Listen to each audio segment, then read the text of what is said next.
Good evening. The topic we chose today is of social interest. The UK's Medicines and Healthcare Products Regulatory Agency, alongside the British government's own Joint Committee on Vaccination and Immunization, have recommended that those under 30 be offered a different COVID-19 vaccine to the one developed by Oxford University and AstraZeneca. And this is due to a very low blood clot risk. In a separate press conference, the European Medical Agency said that the benefits of the vaccine far outweigh possible side effects. Now, this has an Indian context.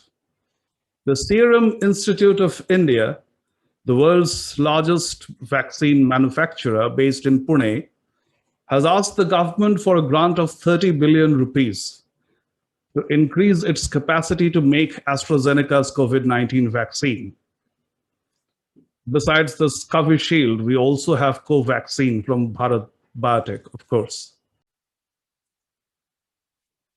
Now, the SII is seeking the money to ramp up monthly production to more than 100 million doses by the end of May. The government says that the output is currently around 65 to 70 million doses a month. The SII is making vaccine doses for dozens of mainly poorer countries, though it has supplied to Britain, Canada, and Saudi Arabia due to AstraZeneca's production issues elsewhere. Friends, why we thought of making this presentation is that we have seen politics over the vaccine before it was available. Leaders of the Samajwadi Party and the Rashtriya Janata Dal, among others, either said this was a BJP vaccine or they wanted it to be administered first to Prime Minister Narendra Modi to check for side effects. That was not only downright ridiculous, but also against the national interest. It was against the interest of your health and well-being. And this was happening when the world over, experts and heads of different global bodies were hailing India's humanitarian efforts in fighting the pandemic. You must get yourself the vaccine. It may not help you fight the mutant variety, but you would still be safer than how much you were so far. About a month ago, the government of India lifted the restriction on the vaccine. Now people other than health workers are getting it too.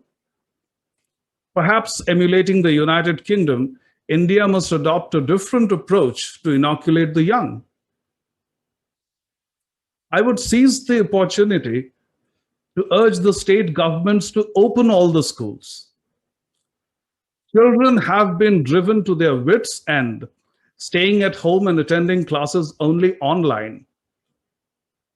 The experience of over a year has taught us that children can fight the coronavirus better. Of course, we are concerned more about the kids, but have some faith in their immunity. Even the mutant and vaccine-resistant variant of the virus will not harm most of them. I still hold that the world panicked and the reaction was over the top. And I say this despite all the deaths painfully witnessed for the past 1 year, including the death of one of my relatives who had to die despite not contracting the virus because the medical facilities in his city were all diverted for the care of the patients of COVID-19. Once a person contracts the disease, what does he experience? He suffers from fever, dry cough, tiredness, aches and pains, a sore throat, headache, loss of taste or smell. Well, these things happen even when you get common cold. What you may additionally experience in the case of COVID-19 is diarrhea, conjunctivitis, rashes on the skin, maybe discoloration of fingers and toes, difficulty in breathing or shortness of breath, chest pain or pressure, and of course, if it's too serious, then a loss of speech or movement. But you will recover in a fortnight. Mostly those who have retired, that is, those in their 60s, 70s, 80s, 90s, cannot cope with the disease, of course. This virus of Chinese origin was never as dangerous as the plague or the pandemic of 1918. But if this was a biological weapon that leaked accidentally or was released deliberately, by stopping to earn a living, we made sure that the evil design succeeded. Let's get the vaccine. Let's still exercise caution. Let's care. Let's care not only about our health, but also about our dwindling wealth. Tune in tomorrow for Sirf News analysis of another report. Thank you for joining us.